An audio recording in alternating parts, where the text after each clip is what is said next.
welcome to episode number 32 of the Nintendo Jump Podcast. We are a weekly discussion podcast created for Nintendo gamers by Nintendo gamers. It is the week of January 28th. My name is Daryl, and today I'm once again joined by Sergio. How are you, buddy? Hey, I'm doing quite well. I finally did it. I'm playing Zelda Breath of the Wild again. Oh no. Ooh. How far are you? Well, I decided to start over. I got to the first shrine and I did it, and I'm gonna keep going. Just barely started, but I like it again. I mean, I'm already thinking, man, why did I stop? This is Zelda. I love it. Well, there you go. So this week it's just going to be me and Sergio. No, wait. Okay. I see how it is. Kevin, how you doing, man? You know what? I'm doing just decent. And I'm going to tell you right now, I am very hyped for that War Groove game that is coming out, hopefully in, a couple hours, because if it doesn't, then I'm going to be upset. No, I'm not going to be upset. I just really, really want to play this game at 9 o'clock, Pacific time. Cut to a shot of Kevin going, "Why, Chucklefish? Why?" Yeah, I know. When he has to wait till noon tomorrow. I know. You know what? I'm gonna be as patient as bleep. So for this game, because good things come to those who wait. So I'll be all right, and it'll be good. So I got preloaded, so I'm okay. Well, nice. You guys seem to be doing well. I'm doing well. Let's get right to it. Kevin, what are we talking about this week? Well, let me tell you right now, we got a bunch of stuff coming your way. We got news. Usually we would have, the music come in, but I just want to do it myself because, it's too addicting. So we got the news. But before that, we have a recap on the podcast crew battle we have between Nintendo Jump Podcast and N64 Josh's crew. So shout out to N64 Josh and his crew. Pretty dope. And so with those two things, we will also have a bunch of listener mail. So the trifecta, we're good to go for episode 32. There you go. So there we go. Mm-hmm. Yeah, as you kind of alluded to, we did actually have our crew battle against the community of N64 Josh, or the Smash Bros. Cast, or the Nintendo Power Cast, or whatever you want to call that. That community has a ton of shows. And it was awesome. I had a lot of fun. What'd you guys think? It was a lot of fun. We met a lot of the both communities. We were all there on the live stream, and yeah, we barely lost, let's say that. But regardless, all members had a ton of fun, so it was great. Yeah, I think there's an asterisk on that loss at least. Yeah, I have to agree. Like, it was just an amazing time with just two communities coming together, and not to mention found another wave, man. Shout out to Wave Tsunami 22. That is just dope. The waves are multiplying. Right. But, I just got to clarify, though, and both good waves. His wave is more about the water, but my wave is more about saying hi. So, when you have that combination, a lot of good things can happen. So, I'm happy that we found another wave, and, he's part of our community as well. So, good on him. And, yeah, it was really good competition. We had our people play against their people, and it was very healthy competition. And shout out to Shell Shock for streaming as well, and shout out to N64 Josh for streaming. And yeah, Shell Shock, right? He did a great job streaming on his end, and yeah, we really need to have more of these often. It's a win-win. Yeah, based on how this one went, we are absolutely going to be doing more of these as both that same community and other communities are willing to do it. This was a lot of fun, and it was a really cool way to see a couple communities kind of come out and cheer for their own teams. We had a ton of people watching the stream. It was actually pretty impressive, actually, and I will link to the stream in a Twitter post so you guys can check it out if you did not get a chance to watch it. But what it was, we basically, each side had 6 team members between the hosts of the podcasts and the listeners, and we basically just fought it out in a series of one-on-ones. And so when that happens, each team had 18 stocks, so 18 lives to get through. It came down to the last stock between the two teams, and it was actually Right. settled. I was the last one to go Mm-hmm. for the Nintendo Jump podcast, and N64 Josh was the last one to go from his side. So we had kind of a epic ending between the two hosts of the the event. So in order to kind of celebrate the epicness of it, we decided to go in a double random character pick instead of what we had been doing, which was everybody picks their own. And the game decided I should get Game and Watch. And full disclosure, I don't have any idea how to play Game and Watch. Something that's definitely a failure on mine. But no, it was a ton of fun. I definitely encourage you guys to watch the stream if you did not. We're gonna do a lot more with that community, hopefully. And we've actually gotten some of them into our Discord channel too. So, and those guys are awesome. So, yeah, shout outs to all of them and any new listeners to our podcast. Hey, welcome. We really enjoyed it. So, thanks, guys. That's what's up. Shout out to all y'all. And we got some really talented players on both sides, too. I mean, it was really fun just watching the one-on-ones and just the strategies that were going on. So, looking forward to the next one, especially if it's 2-on-2. Because if it's a 2-on-2, I mean, you know who I'm going to pair with. I mean, I'm going to call right now. We've already confirmed this, but the waves are going to come crashing, man. So we're good to go. Well, yeah, you're kind of jumping into it, but so we've recently kind of pulled back the curtain on some plans that we have for the future for our community, and we will involve the other community as well in it.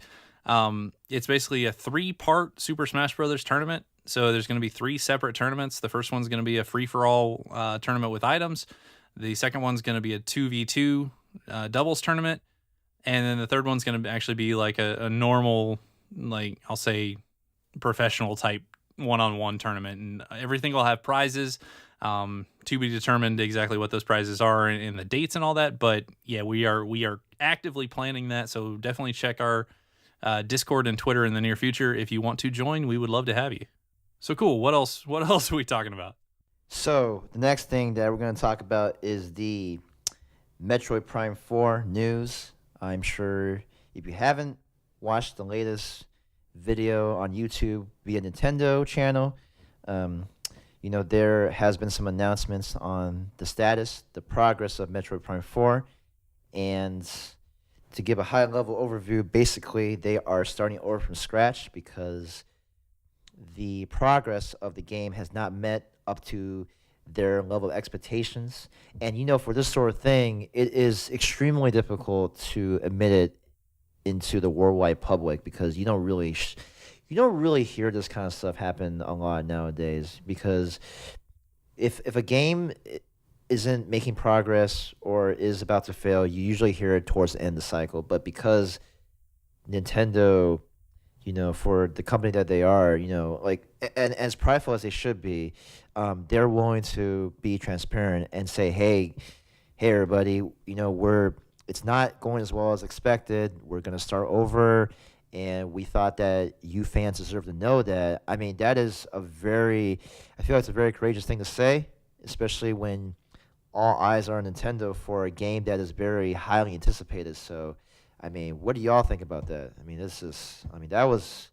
takes a lot of guts to bring that up. So, Yeah, that was pretty surprising and disappointing in a way, but I'm glad on another level overall. I'm not sure if the game would have released this year. For some reason, I believed it would. I guess part of the silence in the development, I just thought it was doing well and they wanted to show it and give an announcement for later this year, in typical Nintendo fashion.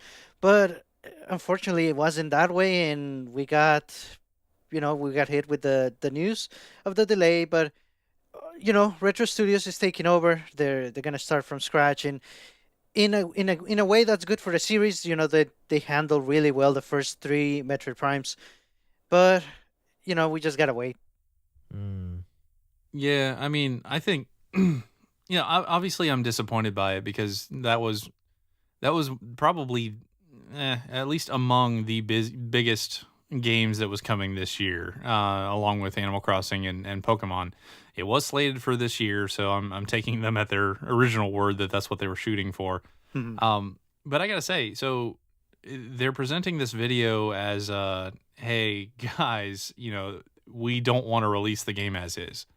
And we don't feel like this team is the right team for this game. So we're gonna kick it over to everybody's favorite dormant studio, Retro Studios, who, by the way, made the first 3 Prime games.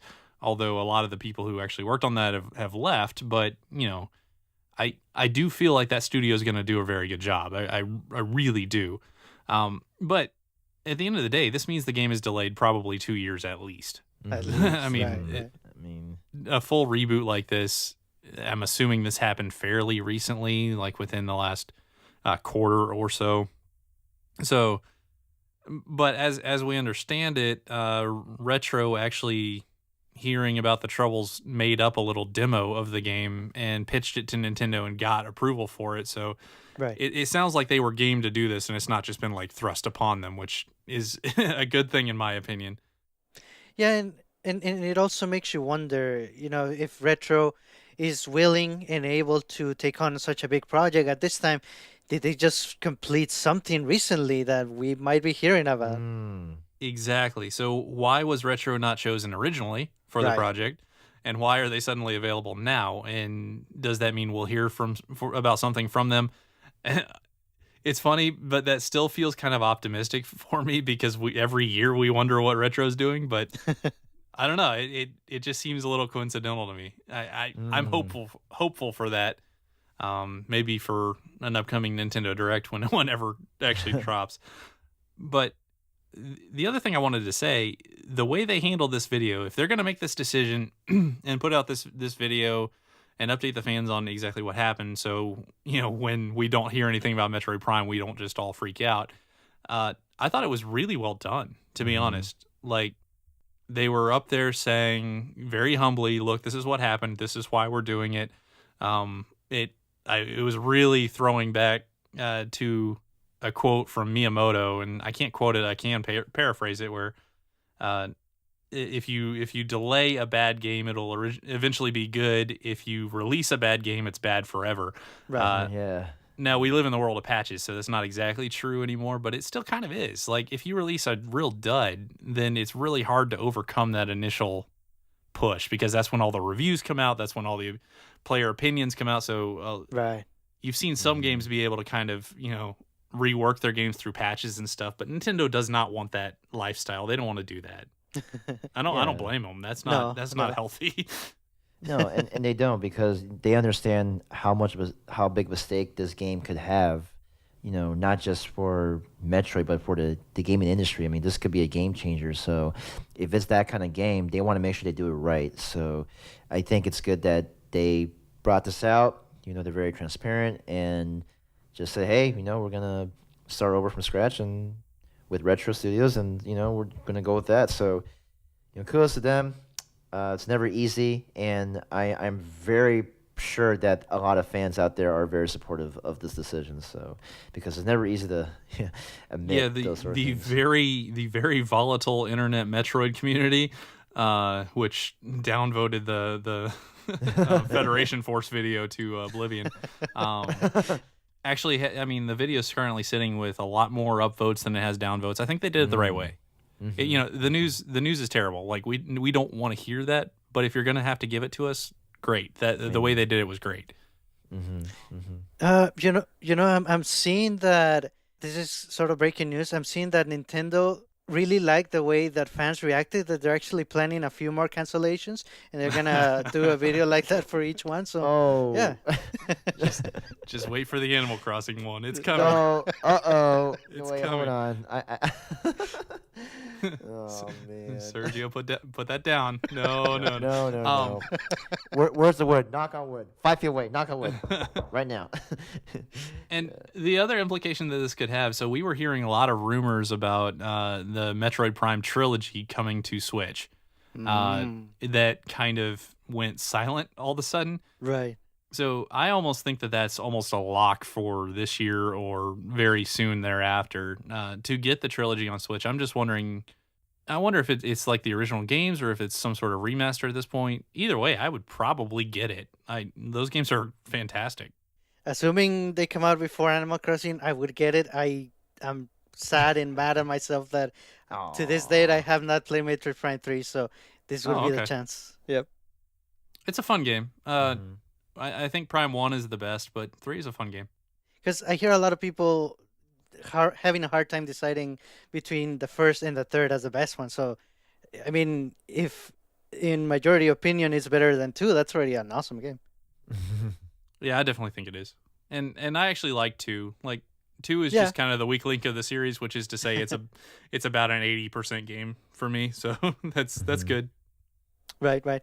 And this also gives opportunity to other Nintendo games. Like, Nintendo wouldn't cancel a lot of games in 1 year. That would be really bad for them. And so this kind of gives other 2019 games a little bit more room to breathe and to shine. Yeah, for Yep. sure. And I mean, we're also in the year that dozens of Final Fantasy games are coming. I don't think that we're going to feel a huge drought this year. I really don't. You've got Right. what we know of right now is Yoshi, Fire Emblem, Pokemon, Animal Crossing, so many Final Fantasy games, a ton of Yo- indie games and the other Yoshi things game. coming out. Yeah. Yeah, it's gonna So, and yeah, I mean, keep in mind at this point last year we didn't know about freaking Super Smash Brothers. Like, so Right. Yeah, that's true. yeah. I don't think this year is fully realized yet. I really don't, Mhm. and that's one reason I'm kind of excited for the next direct whenever it does happen, because I think they have some significant stuff to actually show. Yeah, yeah. for sure. I mean, and with Nintendo, I mean, I feel like they know how to handle the expectations, very consistently well, and so I have no doubt that with what's going on now and what we're anticipating, I think they're going to do a great job nonetheless. So I have high hopes, and I still do. So And to pass on the opinion of a friend of the show, Chewy, he made a good point that a lot of people were expecting to see gameplay of this game pretty soon if it was Mhm. to be released in 2019. So the fact that they just now, early in the year, announced this restart from scratch, in a way, it could pave the way for a Nintendo Direct because people know what not to expect now in terms of Metroid Prime 4 and then just focus on other things for the year. Yeah, absolutely. Mhm. So yeah, I mean, obviously not great news, but also not terrible news, and I love the way they handled it. So overall, I was fairly positive on it still. Um, and I think that's an okay way to be. But we can transition from kind of the downer news story to kind of the upper news story. Let's talk about sales numbers. Ooh, bam! Nintendo Switch, obviously, I say obviously, is doing very well. Killing it. I mean, we're talking about the software, Nintendo Switch software sales past 163 million. Can you believe that? Like, holy shoot! Like, I can't even imagine. But and then we also have, as of December 31st, 2018, the Nintendo Switch has sold over 32 million units. I mean, since March of 2017, that is like amazing. To put that in perspective, it's less than a million or right around a million away from passing the lifetime sales of the Nintendo 64. Yo, I Like, can't even.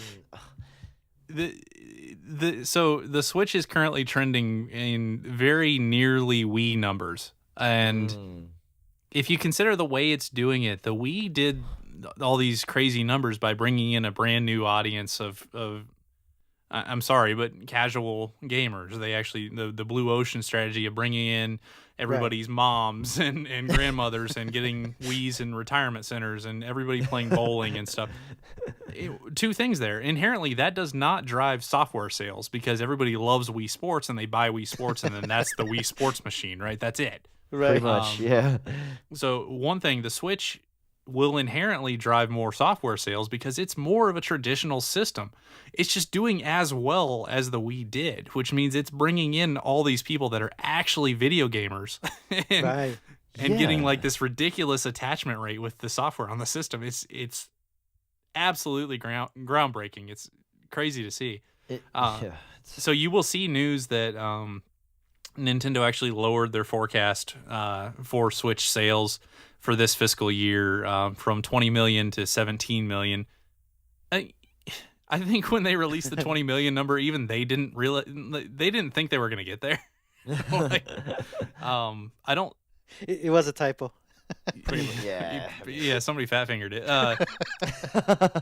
But I mean, it was the Switch was the best selling console of last year. It is trending on historic levels. They are happy about this. They're making a ton of money and they're happy. And like this is fantastic news.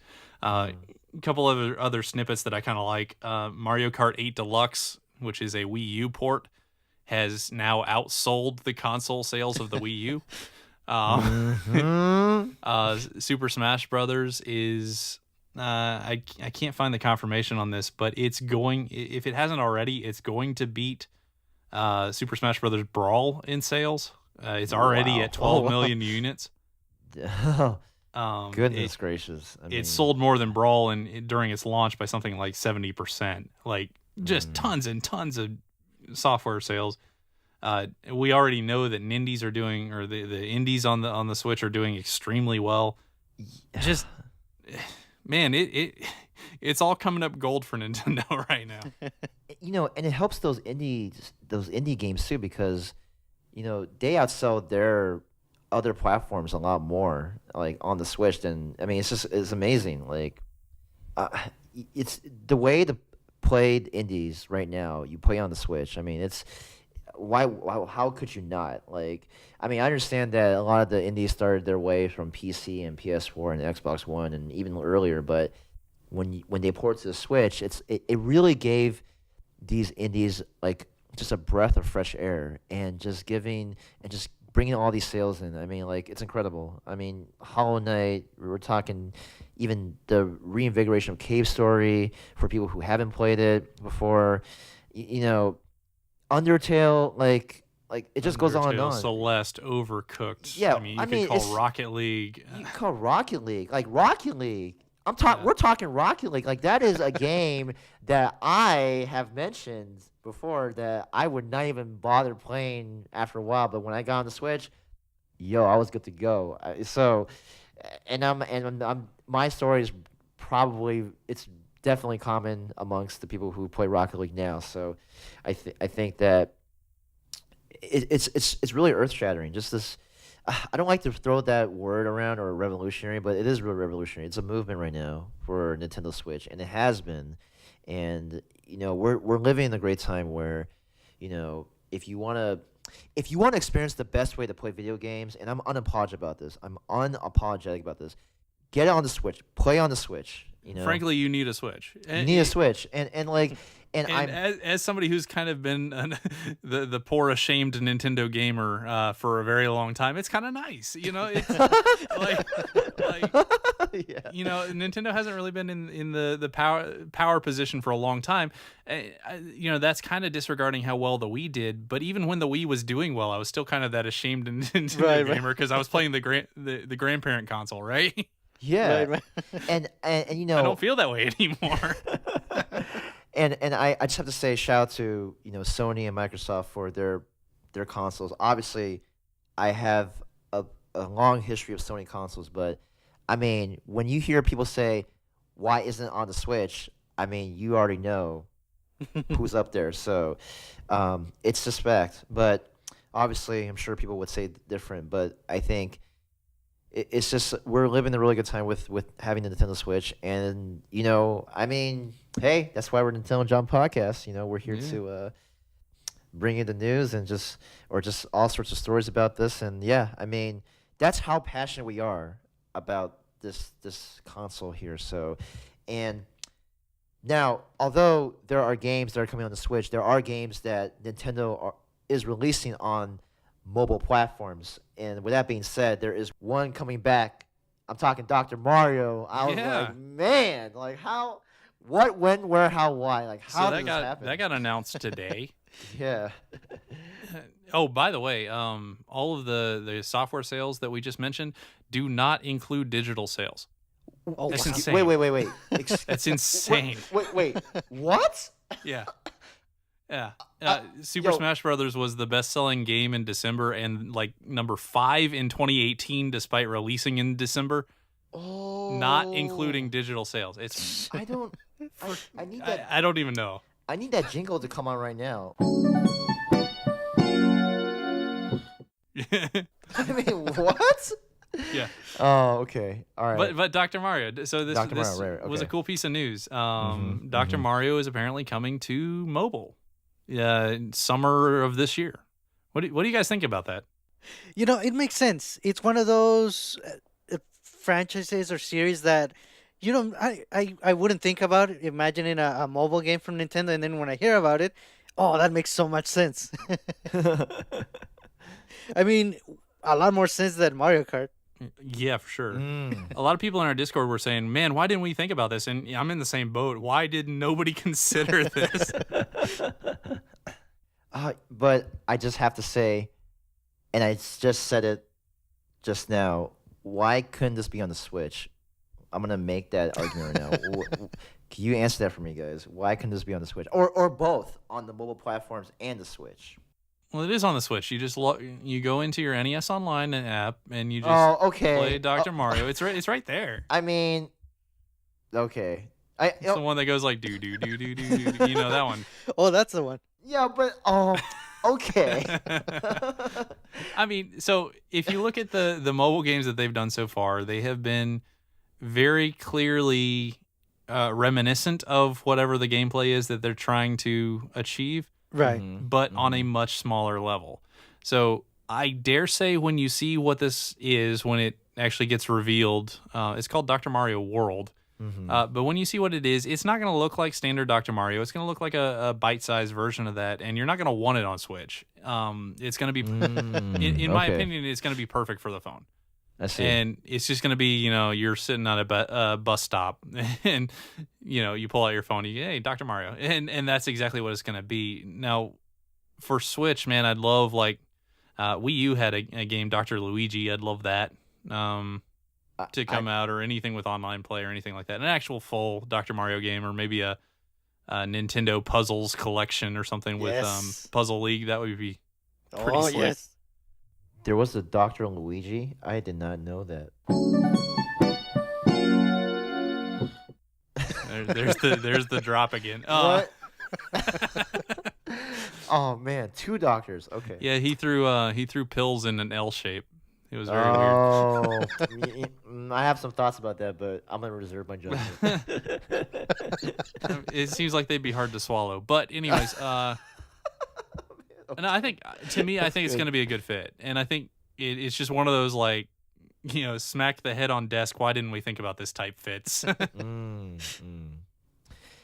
makes sense. I mean, we have like Super Mario Run, which does fit on the mobile platforms very well, and then Fire Emblem Heroes, and then Animal Crossing Pocket Camp, and that one RPG that I totally did not get into, which I wish I should have. Dragalia. Right. Yeah. So I didn't get into it either. Yeah. I know one person who did, and I'm just gonna say right now, shout out to Llama Libre. He got into that, and he actually just told us. I'm just looking at your own chat right now. I know this is a sideway conversation, but Wargroove will be available to play at 4 a.m. Pacific Standard Time, or 7 a.m. Eastern Standard Time, or 12 p.m. midday GMT. Greenwich. Tune in as we observe Kevin taking an all-nighter waiting for work. You're gonna be on Sergio time. Wake up before work and play something. You know what? That is going to be really difficult. And shout out to you, Serge. I don't know why I'm saying that. You're already here, so. Shout out to that Sergio guy. So that's Sergio guy, that Lieutenant Yeah, Serge. shout out to Sergio. Oh, there we go. I just might do that. I think I'm compelled. I have this conviction to just play it, even for like 10 minutes at 4 o'clock in the morning. Stay tuned for that. But yeah, so Dr. Mario World And we're also looking forward to Mario Kart Tour. Yeah, which also got delayed actually to around the same time frame. So we're gonna have Right. 2 Nintendo mobile games sometime this summer. That's interesting. Yeah, we can wait. I mean, Not a bad thing. It's I haven't gotten really into any of their mobile games, although I like what they're doing. I did buy Mario Run. I wanted it. Not the biggest fan of like gacha style games, so I played a little bit of the Fire Emblem game and then just kind of put it down, and that was it. I was the same way. I'm optimistic about both of these actually. Like they're more my style of actual video games, so we'll see. Well, speaking of seeing, we're already seeing that Piranha Plant is out for the Super Smash Bros. Ultimate game. Ooh, segue. Now, I'm gonna pat myself on the back 2 times. Speaking of seeing, Shout out to Vision. So now I personally have not played Piranha Plant yet, but have you both played with Piranha Plant? And if you have, what do y'all think about this character in the game? Yeah, I played against him, her, it. I don't know, but I played offline and play against because I'm sticking with Pikachu, and he's kind of annoying, but I like that. I like annoying characters because they're fun to fight against, and he's kind of tricky. He seems heavy as a fighter when you're fighting as him, but he's kind of light to push away. But he has a crazy recovery, kind of annoying, but the good annoying. Ooh. I think he's balanced, and it's weird. I played as him a lot. I'm gonna keep calling him a him. There is no confirmation to the other direction, so it's a him. So I was playing as him a lot. I actually took him online and actually got him into Elite Smash, so that was kind of funny. But Oh wow, he's pretty good. he kind of strikes me like Incineroar a little bit, but a little less weird movement and a little more traps. So Yes. he's got this spiky ball attack that covers a lot. Like wow, and he's got this the chargeable poison attack that I did not realize from any of the videos, but if you actually trap somebody in that whole thing, it does something like 50-60%. Like it does crazy amounts of damage. So if you are able to land that and then land a grab on them, you can put something like 80-90% on them very quickly. So I don't know. I think he has stuff. I do think he's a little slow and he has trouble getting spaced out a little bit, but I think he's balanced and he's fun to play. Not exactly my style of character. I don't think he'll be one of my mains or anything like that, but I am looking forward to some of the crazy stuff that, inevitably people will pull off some really cool stuff with this character because he has a lot of tools. So I'm not going to be surprised if people actually have some success with him.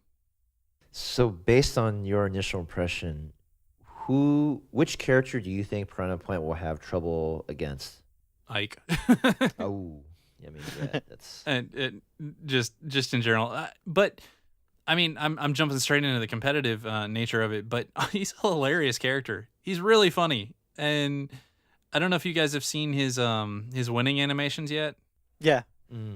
So one of his winning animations actually has Mario show up and try to jump on him, and he bites Mario. Yeah. And it's amazing, and just like these little grins that he does in the middle of fighting, and I like him a lot more than I kind of expected to, and I was fairly positive on him at the start. So I think it's a surprisingly good addition, and I'm sorry, Mr. Sakurai, I'll never doubt you again. That's a lie. I probably will. Well, regardless, shout to Sakurai. So I mean, yeah, I know he's listening right now. He is. We know, you know. No, I think he's funny, and it's just he gives, like, in a weird way, he gives me hope for the rest of the DLC characters, just because he's actually kind of come in and added something new to the game. Like, he doesn't just do a bunch of things that other characters can do. No, he has very, very specific new stuff. It's actually really interesting gameplay. So if they continue that and just keep adding these fascinating styles to the game, man, I'm totally on board. That's kind of what they did with Smash for Wii U too. Yeah, just keeps it refreshing and interesting. I mean, and yeah, I mean, we still have what 4 characters that we don't know about, and I mean, we're already excited about the Joker. I mean, it's like, uh, right from Persona 5. No, Yes. no, from Batman, the Oh, from Batman. animated series. Oh, right, there Uh, we go. Oh man, I'm interested to see how Joker actually plays, to be Yeah. honest. And I mean, bear in mind we have at least 4 more coming that we don't have any idea who they are. Well, we have maybe some ideas, but we don't know who they are at all. So Now, you know what? I mean, I know Isaac is out of the question for Golden Sun, but I mean, there's always Garrett, there's always Mia, there's Ivan, but oh gosh, there's just one of them. Just one of them. I don't know. Or even Felix. Felix is cool. I mean, he was the Yeah, main. yeah. He was the main character in the second, like Golden Sun: The Lost Age. I hope. that would be a huge heel turn. Put Felix in there. That'd be amazing. Yeah, I mean, the guy is dope. I mean, made up like one of my middle school grades. I mean, like just during middle school, I spent the whole year just playing that game. I mean, well, not the whole year, but just bits and pieces of it. So, anyway, yeah. I mean, well, there you go, Piranha Yeah. Plant. Mm-hmm. He's a cool character. One tiny little update. We keep coming back to it. Wargroove. So our Discord is super excited about Wargroove. So if you are gonna get it, please come drop by. And there's been a lot of information on it lately that I didn't know going into it. So apparently the online modes are actually fairly expansive. The creation mode is really expansive as far as you can create your own cutscenes Mm-hmm. and Whoa. worlds and maps and stories and everything like that. I don't know how much of that was known beforehand, but like if you haven't seen it yet, go watch Game Explain's review of it and watch the first minute or so of it. It's really impressive. Like it's really cool what people can do. So might try my hand making a campaign. We'll see exactly how that goes. I'm getting more excited about it as I go. That said, I am a little disappointed that a game that I was talking about a lot came out today, and nobody seems to know/care. And Wait, it's not Crystal Chronicles, right? oh no. Okay, okay. I would like- not be recording right now if it was Crystal Chronicles. I would have been. I would have felt so bad if that were if it were Crystal No. Chronicles. Okay. I don't. That game, I don't care if anybody else cares. I'm I'm gone for that week. No. All right. No, it's actually I've talked about it a few times. It's Dragon Marked for Death. Right. So okay. this is the indie game created by Inti Creates, who are responsible for a bunch of games: the Mega Man Zero series, the Mega Man 9 and 10, Bloodstained Curse of the Moon, and Blaster Master Zero, and the Mighty Gunvolt series, and Azure Striker Gunvolt. Like they do a ton of really cool games that I really like, and this is a full online 4-player co-op kind of action RPG with class-based elements that kind of looks like a new Mega Man Zero game. It looked awesome to me, and man, the timing is bad. like Right. I just feel like it's kind of coming out to die, and that saddens me a little bit. So, let me know if I'm wrong there. If you did end up picking it up, let me know. I will I'll get it too and play with you guys. Just looking at the art style too. I mean, it looks really like anime-ish. Like I think it looks like a pretty solid game. But again, I haven't seen the reviews yet. But I mean, man, you know what, Daryl? Just for you, I will look into this game after this show. I will do that. because- I'm just gonna say this. I will probably own that game at some point. It was one of my more hyped indies for this year. I'm a little upset that it's coming out the day before Wargroove when everybody's really hyping Wargroove. Oh man. So You know what? it's a little bittersweet, but I Right. will eventually have it. So that's what I've got there. Well, we will have a part to talk about this game so that you can just be able to just talk about it. So, and yeah, I mean, we'll put a note on that. We will put a note for this at some point. We will talk about Dragon Mark for Death later on. So, Yep, it'll stay on my list. awesome. With that, I think it's time for listener mail. Hell yeah, ready to go. Got the listener mail. Okay, so we got a bunch coming your way. The first one that we got right here is by Big Shot. Shout out to Big Shot. He says, or is it he or she? I don't know. Oh man, They say. they say the big. I want to be correct. Can't on this, assume. You don't okay, know. right. So let me just retract back. Big Shot said, I am not sure if this was talked about in the previous episode, but where do you fall on the physical digital debate? Kind of a build off from the episode about preferred play styles. I have personally always bought physical, but found it more and more of a pain to get up and switch out cards for most games during a session. I have always preferred physical to at least have some stored value and possibly resell if it flops. Sergio, we're going to start with you. What do you think about this? So I've settled into what I think is a good strategy, if you will.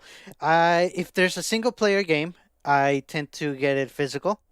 If there's Hmm. a multiplayer game that I kind of want to have at the ready, that one is digital. And most of the time it's because, let's play this game, and you kind of want to jump in and start playing right away. So having it digital, that's a huge convenience for the multiplayer ones. For single player, it's usually a lot of games you only play once, and then you might either sell it or just put it away. So having the physical one, it's better. And then a couple of us still have the Best Buy Gamers Club, so we still have Mm. that discount. It's always nice to save. But before that, though, man, so for the PlayStation Vita, I actually went all digital on that one, Mm. and yeah, that was a mistake. Okay. So, well, so why is that? You didn't want those sweet, sweet UMDs? I mean, collectibles, right? No, I mean. You could No, have I made mean, $2 back on that at GameStop. Oh man.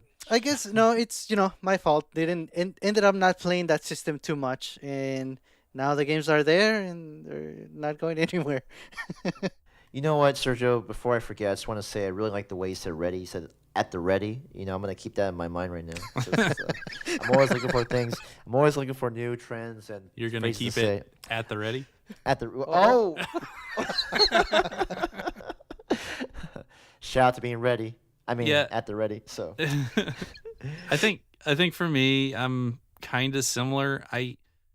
So I have a history of buying and selling games kind of on whims. I've talked a lot on this podcast about, I played this game for a little bit and I sold it, and Yeah. and I kind of do that cavalierly because if I sell something when it's still fairly new, then the value is still high, and then if I ever want it again, I can just rebuy it.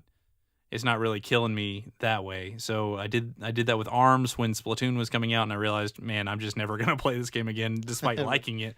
I did it with Mario Tennis. I've done it with a bunch of games, and I've kind of done that over generations of consoles. I'm still probably recycling games that I got over a decade ago. It's just how I do things.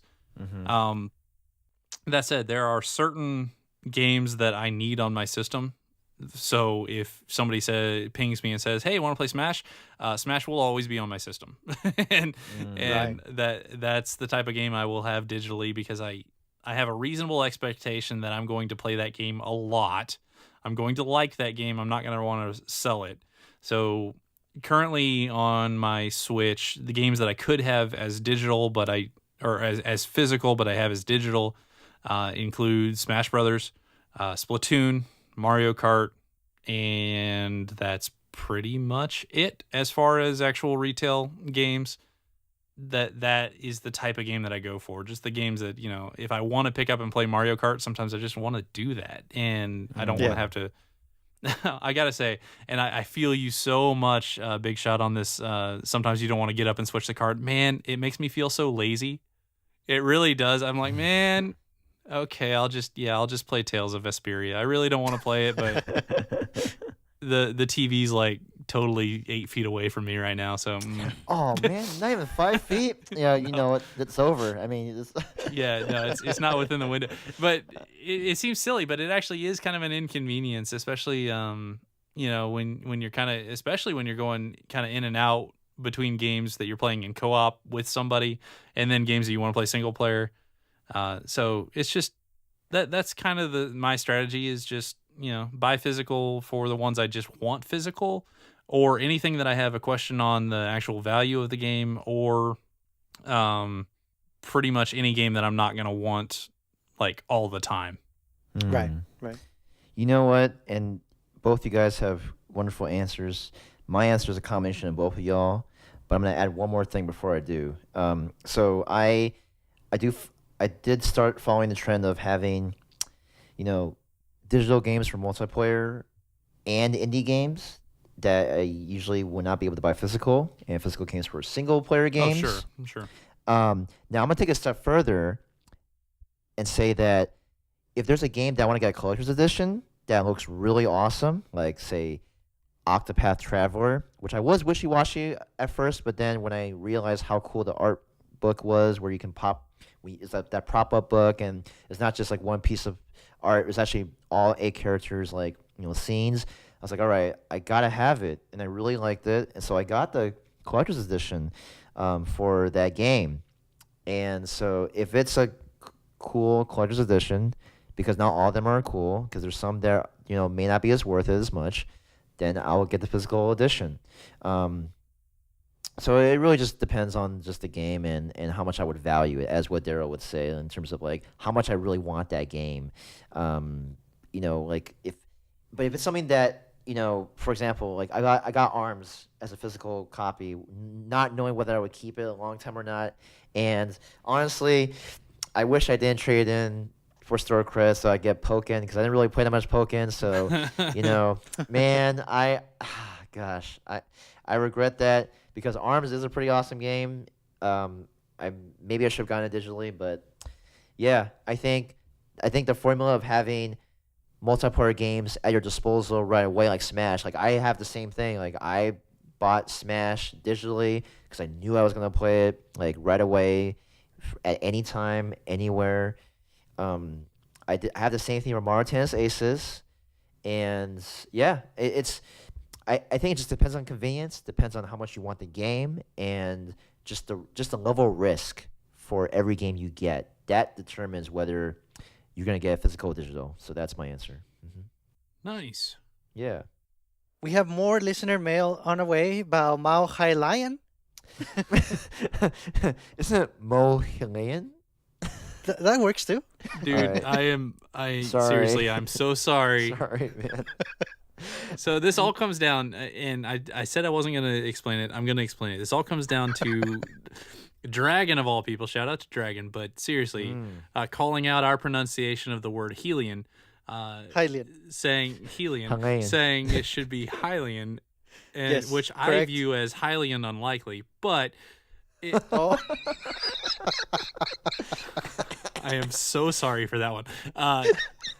But yeah, there was a raging debate on the correct pronunciation of Helion, which is Helion, with 3 very strong factions there. So there was Helion, Hylian, and Hylian, all showing up into the debate. So yeah, that's the story. I am so sorry to you, Mao. I'm just gonna call you Mao. You're a cool guy.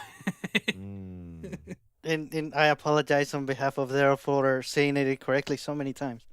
We're trying, you guys. So from Mao Hylian, we have 2 questions. Here I got 2 questions for the NJP crew. Question number 1: what's a game that you play but don't tell anyone that you do? In a way, your guilty pleasure. Oh. You can start, Daryl. Oh, thanks, man. After All you. right. So I mentioned this before. For a very long time, I've kind of considered Nintendo my guilty gaming pleasure. Just because you go into GameStop, you're like, hey, can I get Pikmin 3 for the Wii U, please? And you say it real quiet, and you try to avoid anybody who looks at you like, oh, that's totally not Call of Duty, but Okay. so I despite all of that, I've always been a Nintendo gamer, and I always kind of plan to be. So just within the realm of Nintendo, probably the stupidest game that I've actually really, really liked was a game that launched with Wii U called Tank Tank Tank. Oh. Oh. So this is actually I was actually a little excited when I saw it on Wii U because it was in an arcade I used to go to, and we would sit down and play it actually quite a lot. You're controlling these Oh. tanks and just trying to shoot these giant enemies, whether they're like dozens of giant spiders or like one single flying terrifying thing or whatever. Picture yourself as a tank driver in a Godzilla movie, Mhm. and that's kind of the right track. But I'll tell you, the release on Wii U had something like 24 different monsters and like this quote unquote story progression mode. And my wife and I played through all of it, and we Whoa. really enjoyed it. We leveled up all of the different tanks that they had. So yeah, that's probably the stupidest game I can say. I played that game at the arcades, and I thought it was really fun. Like, just and It's even like super fun. even from the very beginning, where you get to take your picture, just to see what you look like. I mean, it's Yeah. just like, man, like tank, tank, tank. I mean, it's just like, oh man. And like it has a little announcer, or it has an announcer guy, and from time he'll get Yeah. stuck on kind of the same thing, and he has several different voice tracks of him saying the word go over and over and over. So like from time to time he'll be like go go go go go go go go. And it's just stupid. Like Yeah. it's not the best game I've ever played, but it is a fun time. If you ever see it in an arcade, definitely give it a try. Yeah, it's shout out to tanks. Shout out to Godzilla. Yep. Oh man, yeah. No, that's cool. That's a good choice, man. I All didn't right. even think about it until now, but All okay. right, you're up at the block. It's your Oh, chance. all right. You know what? So my guilty pleasure of a type of game that I play that I usually do not tell people are simulation management games. Hmm. So the first two I played were Game Dev Story and Football Manager 2011. Yep, not American football, English football. It was at a time when I was really into soccer and no other sport. Sorry, NBA.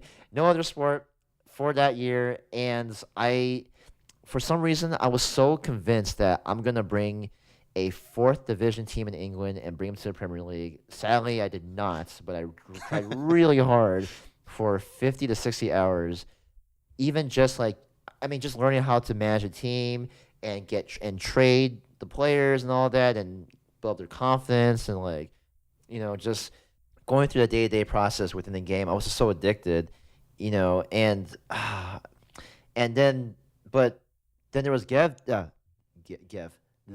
Game Dev Story. That was pretty awesome because I was running my own game shop, my game studio shop where I can hire developers, artists, musicians, and just being able to program this game just to churn out these games with different titles. I would have these wacky titles for these games, and you can also enter competitions where you can win awards for the best game of the year. There's this interesting mechanic where because you're a game studio, so you have to buy the rights to make games for a system, and they would have these systems with names that are very similar to the NES or the Sega Genesis or the Sega Saturn, and they would intentionally follow that trend of how it would happen in real life, but in the game. And so you would have to figure out, okay, well, there's a battle between the imitation SNES and the imitation Sega Genesis on this game. I forgot the names, but they pretty much made the names so that it resembled the consoles that we know today, and it was just fun getting to know how to run a game dev studio. And even though I'd spent at least 100 hours playing on an iPad, I just loved it. I mean, it was just fun to, even though there wasn't as much. I don't know if there's much skill. I mean, it's just a lot of management in terms of just making sure that I get the best stats. I wasn't ashamed of playing it. Well, I guess I was because I didn't really talk to a lot of people about it.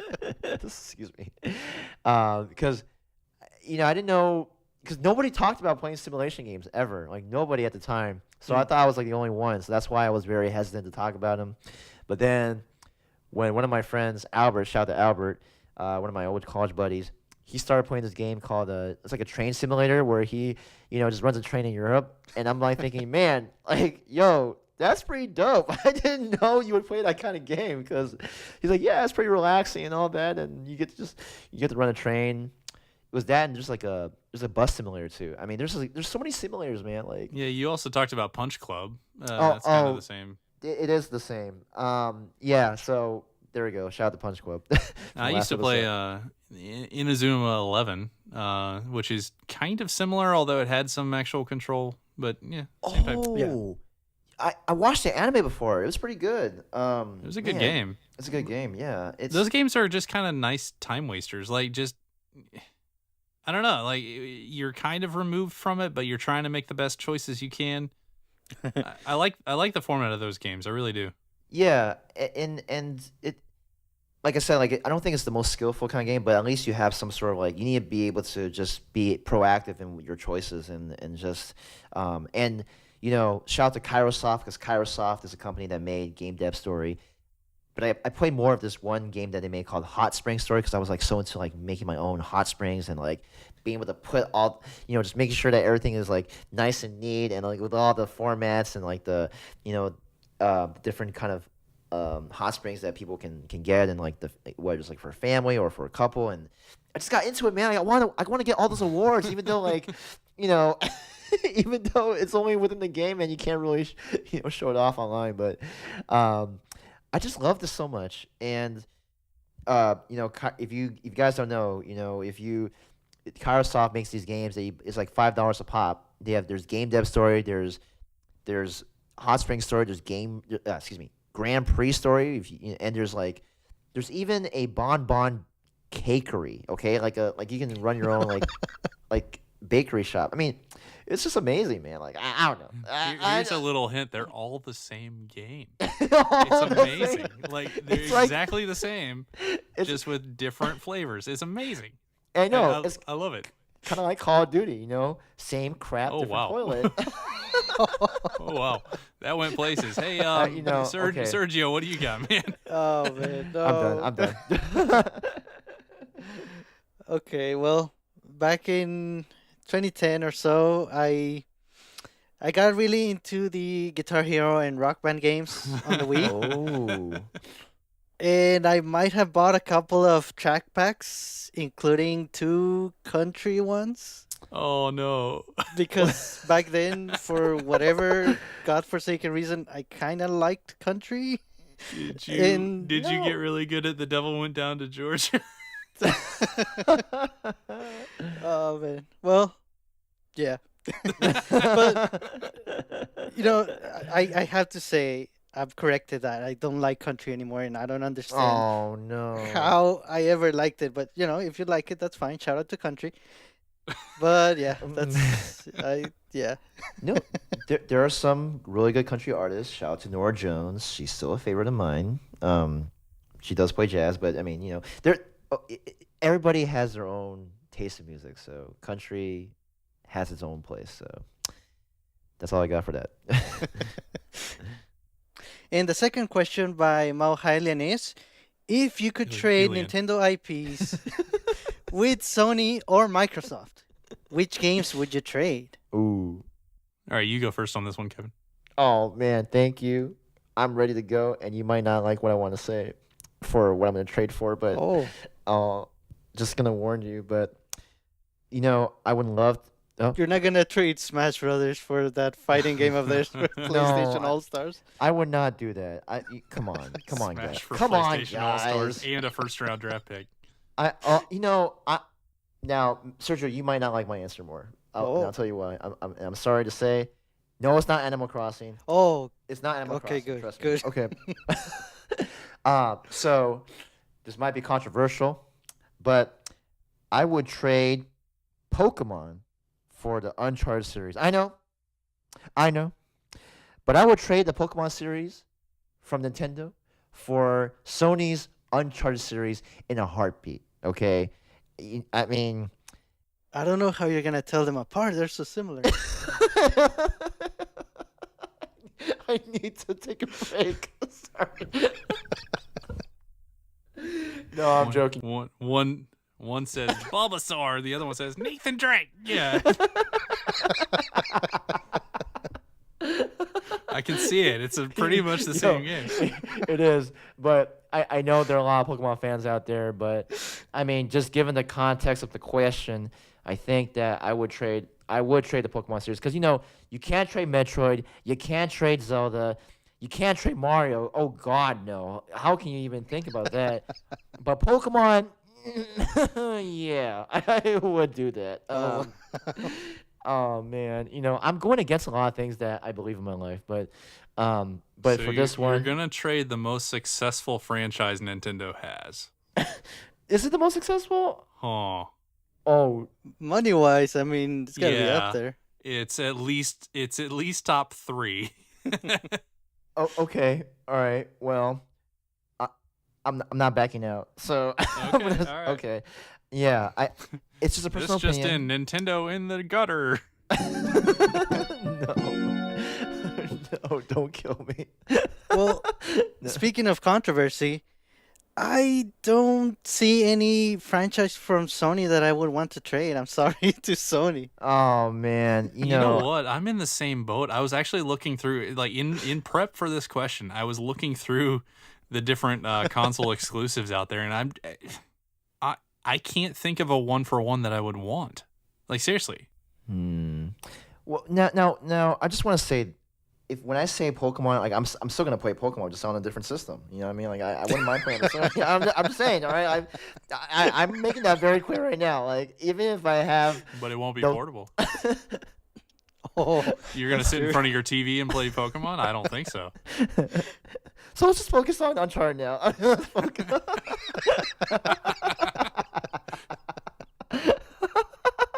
Yeah, I mean, no, that's a good point. Well, then I'll just hope that Sony makes something like a Nintendo Switch or something similar, or maybe play on the Vita again. But, yeah, like I adore the Uncharted series. I mean, even though it came out with like it's only like what 6, 7 games total, including like spin-offs and side stories. But I think it's a really good adventurous type of series, and as much as I love Pokemon, I mean I can't trade the other IPs. There's just no way. Like I mean, okay, and I can't say Yokai Watch because I don't really know too much about that series or franchise. So, anyway, yeah.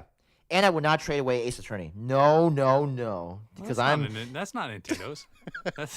That's not? freaking- no, it's Capcom. Oh, it's Capcom. Okay, well, all right. I tell See, you there what. we go. I tell Okay. you what. I will right. trade away one of Konami. Yeah, I'll trade away Metal Gear, and I'll get Halo. There's no third-party trading here, man. No, okay, all right. Well, but I'm gonna stand by what I said. I would trade Pokemon for Uncharted.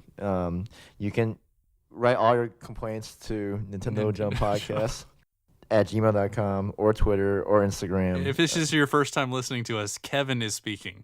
Very specifically, Kevin was saying that. Kevin is speaking, and and let me just not backpedal. I'm gonna say that it would be a good change up for Pokemon to be on a different a different platform. I mean, yeah. Okay, I'm gonna stop there because I think I'm done. Sergio, save us. So for Microsoft, there's only one that I want, and I think you guys know it. Ori and the Blind Forest, soon to be a franchise.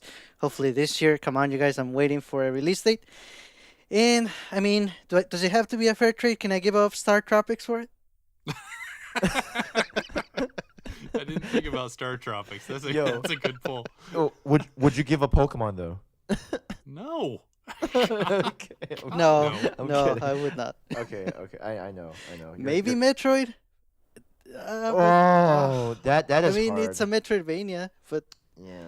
no, yeah, I would.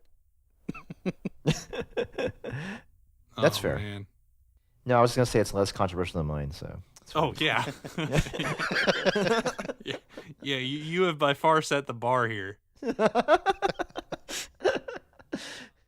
So I mean, for me, I had a lot of trouble with this question just because I am a Nintendo gamer because I really like Nintendo games, which is kind of twofold. One, I don't want to trade any of them away, and two, I don't really want anything that's not on the system, and that's a lie. I mean, from time to time, something comes out that looks really good, and I'd love to have it, but it's not something that I'm gonna like give Pokemon away for, you know. So, yeah. The only thing that came to mind is, and it's not, it may not be a single series, but I can probably limit it to that.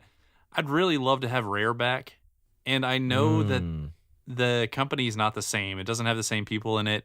It's not the same level of talent or anything. But I would really like to see Rare's IPs come back to Nintendo, specifically Banjo-Kazooie, and I would like to see a new what they could do with something like Jet Force Gemini and what they could do with Blast Corps. They have some really good IPs, and they're currently owned by Microsoft. So here's where it gets a little sticky. I don't know what I want to give to Microsoft for that, and I kind of narrowed it down.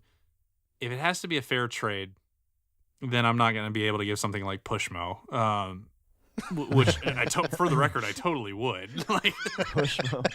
That's a good game, but it's not that good, you know. So I mean, if you want to put it as for kind of a fair trade type, I would consider trading the likes of Bayonetta, which is not necessarily owned by Nintendo, but is published mostly by Nintendo, so it's fairly close at this point. Would you trade Pikmin? No, not for anything. No. Seriously, not for anything. No, you can't. No, there are certain Nintendo franchises that I would not let anyone touch. And, you know, you've of course got Mario, Zelda, Metroid. What about Kirby? Oh, you know, that's I can't. I'm gonna go with no. That's a Kirby. I'm gonna go with no. Like, it comes down to, do I want anything over Kirby? Not really. And yeah, so I mean, Sergio, how mad would you be at me if I said I wanted to trade Animal Crossing? I can't believe you said that. Hey, Sergio, why are you holding that knife? No, Sergio, no, stop, sir. Full disclosure, there has been no physical knife that was used in this podcast.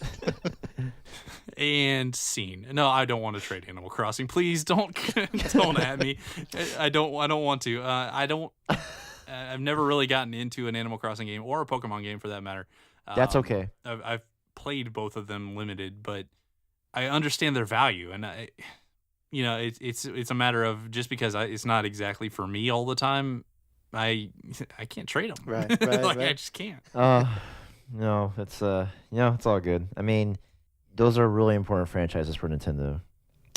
So I mean, they've made. I will trade Snipper Clips for Halo. Okay, that. I mean, right now. Okay, yeah, there we go. Yo, shout out to Halo. Shout out to Snipper Clips, man. I mean.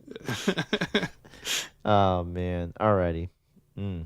Well, it is time to jump on out of here. Thank you so much for listening. If you haven't done so, feel free to join our Discord group. There's a link to it in the description of this episode.